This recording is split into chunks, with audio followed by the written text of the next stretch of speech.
Hola amigos y amigas de las redes sociales, bienvenidos a la sesión número 2 del curso de Política Exterior de México con tu profe de Rey. Amigos y amigas, en este video vamos a analizar lo que es el interés nacional, lo que son los objetivos, lo que son las estrategias ofensivas y defensivas, es decir, en general, los factores, los bases y los fundamentos de la política exterior de México y los instrumentos que configuran parte de la identidad nacional.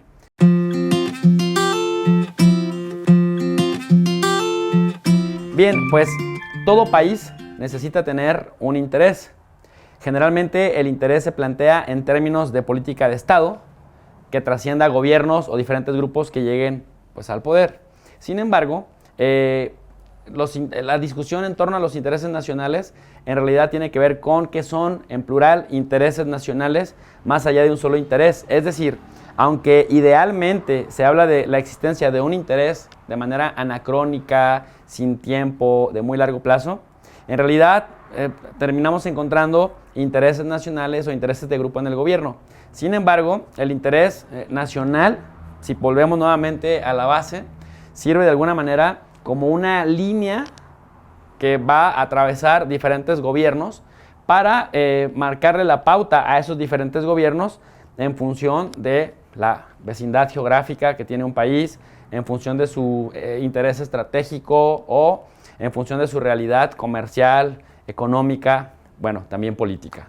El contexto externo, entonces, prevaleciente, ayuda a determinar el interés nacional, básicamente va más allá, idealmente va más allá de la capacidad del Estado, pero por otro lado, en la vida real decimos, no solamente hay un interés, sino hay intereses. El interés, decía Mario Ojeda, lo veíamos en el video anterior, el interés de alguna manera también es la voluntad que tiene un Estado para ejercer su política exterior. Y en ese orden de ideas es importante que tome en cuenta el poder material, es decir, las capacidades materiales que tiene el Estado para ser realista en cuanto a lo que tiene que aterrizar. Tiene objetivos y los objetivos básicamente se plantean en función de la capacidad y del interés nacional. Los objetivos, para poderse aterrizar, necesitan de estrategias. Las estrategias pueden ser, por un lado, defensivas, que sirven para prevenir pérdidas, o pueden ser también de carácter ofensivo, que sirven para obtener ganancias o incrementar las ganancias. Y luego también tenemos, por otro lado, los instrumentos que dan forma a la política exterior, siguiendo como la ruta conceptual que ya mencionamos. El interés nacional, entonces, se basa en elementos vitales y fundacionales, por ejemplo, la defensa nacional.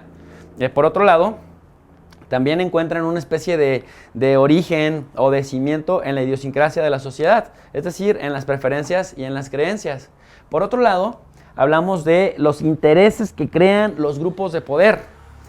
Por ejemplo, un partido político que tenga una visión liberal o un partido político que llega al poder y que tiene una visión más conservadora, de alguna manera nos ayuda a entender por qué cambian ciertos intereses que debieran de ser más que de gobierno, pues de Estado. El ideal, decía yo entonces, deben comprender deseos que estimulan la actividad de toda una nación. Sin embargo, tienen que estar encaminados a proporcionar requerimientos sociales, políticos, económicos, y que la población debe preservar más allá, decíamos, de los diferentes grupos en el poder. En la vida real está sujeto a la interpretación de estos diferentes grupos que llegan al poder. Cambia con los sexenios o con los cuatrienios, dependiendo de la época de la que estamos hablando. La importancia pues del interés nacional es que apuntala el proyecto de nación, es decir, las sociedades son pluriétnicas, son multinacionales y por lo tanto el proyecto de nación tiene que incluir básicamente las preferencias de todos y tener un consenso, porque en función de esto va a resurgir el interés nacional. Luego entonces sirve tener claro estos conceptos para entender la perspectiva de un futuro común que constituye el ingrediente principal de un proyecto de nación. El interés nacional es importante porque también ayuda a configurar la identidad nacional. A pesar de que los estados son multinacionales o pluriétnicos, cuando se habla de identidad nacional, justamente se quiere referir el analista o el teórico a la forma en la que una sociedad se mira a sí misma de frente a otras que están más allá de las fronteras, pero también a la coexistencia que se tiene que dar al interior de las fronteras. Para hablar de identidad nacional tendríamos que considerar, por ejemplo, variables tales como tradiciones, como valores culturales, como ideologías en disputa dentro de unas fronteras, o de religión dominante o religiones dominantes al interior de una frontera. Hablaríamos también del lenguaje dominante, el idioma dominante, o los diferentes rasgos lingüísticos que dan identidad a estos diferentes subgrupos que conforman una nación, de tal suerte que al final, con sus asegúnes y con sus matices, haya una identidad nacional predominante. Por otro lado, nos encontramos con condicionantes internas para la formulación de la política exterior. ¿Cuáles son estas condicionantes internas? Primero, las características sociodemográficas. Segundo, la situación económica y política. Tercero, la geografía. Cuarto, la ideología del Estado. Quinto, la historia común compartida de esas élites. Las condicionantes externas para la formulación de la política exterior serían pues, las acciones de otros estados, como lo decía Mario Ojeda. Sería, por ejemplo, la existencia de actores transnacionales y sus dinámicas comerciales y sus dinámicas empresariales y el papel que juega la nación, en este caso México, en esa dinámica de las transnacionales, la opinión pública internacional, cómo se expresan, cómo proyectamos una imagen y cómo la perciben y distribuyen información en torno a nuestra imagen. También otra condicionante externa para la formulación de la política exterior, pues es el grado de interdependencia que se tenga con los vecinos regionales o con la potencia de algún otro continente, la distribución de poder y de riqueza de la nación entre los grupos que mantienen el poder, la presencia y el alcance de los regímenes internacionales y finalmente el desarrollo de normas del derecho internacional que hace que los diferentes actores que formulan la política exterior la tomen en cuenta porque también de eso depende la conducta nacional en el exterior. Entonces, amigos y amigas, es importante entender estas condicionantes para obtener una visión más global de las posibilidades de éxito de una determinada política exterior que tome en cuenta interés nacional, identidad nacional, capacidades materiales, objetivos, estrategias y demás en su conjunto. Dentro de los objetivos, pues estos se establecen para la satisfacción de las necesidades de la patria, ¿no? Se formulan de manera concreta y estos se derivan, decíamos, del interés nacional predominante, estos tienen que ser tendientes y claros con respecto al logro de un fin y este fin generalmente está directamente vinculado al interés nacional y por otro lado, pues el interés nacional va a ser la fuente principal de toda inspiración para la formulación de la política exterior. Las estrategias pues son maniobras que ayudan a alcanzar los objetivos, son más específicas y a veces difíciles de identificar, pues se desenvuelven en situaciones de competencia, tienen un proceso de costo-beneficio, pero son las que ayudan a el objetivo a materializarse.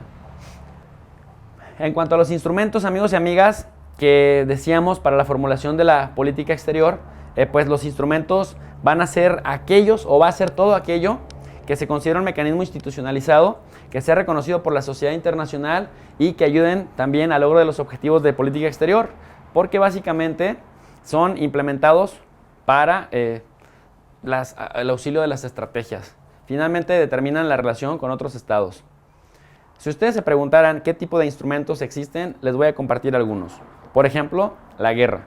La guerra es uno de los instrumentos más utilizados a través de los años y básicamente pues la guerra también define cómo se van a instrumentar ciertas cosas.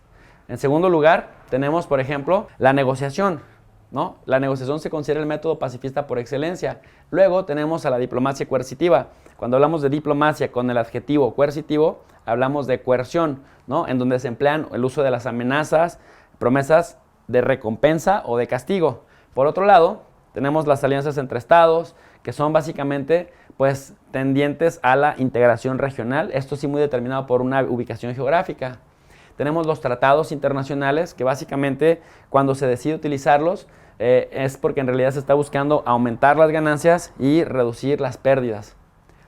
Tenemos también a los organismos internacionales. En los organismos internacionales se encuentra eco a las propuestas, sobre todo en contextos de asimetría o cuando el país siente que no está siendo lo suficientemente escuchado en sus demandas, recurrir al instrumento o a los instrumentos de los organismos internacionales, pues le ayuda de alguna manera a predecir el comportamiento de otros y a posicionar sus intereses en la agenda internacional. Pues amigos y amigas, espero que vayamos, a pesar de lo teórico, que vayamos ya dándonos una idea de por dónde va a ir este curso. En el siguiente video vamos a analizar desde el siglo XIX cómo empezó nuestra nación con su vida independiente, cómo fue utilizando o cómo fue elaborando su interés nacional, cómo fue elaborando sus capacidades materiales en materia de política exterior, cómo fue también posicionando sus objetivos, las estrategias para defensivas y ofensivas, y cómo fue también solventando su vida desde joven estado en el siglo XIX en cuanto a la recurrencia a ciertos instrumentos. Amigos y amigas, si les está gustando estas sesiones con tu profe de RI, suscríbanse al canal, denle like a este video y compartan, socialicen, que el conocimiento pues es gratis. Gracias y bienvenidos.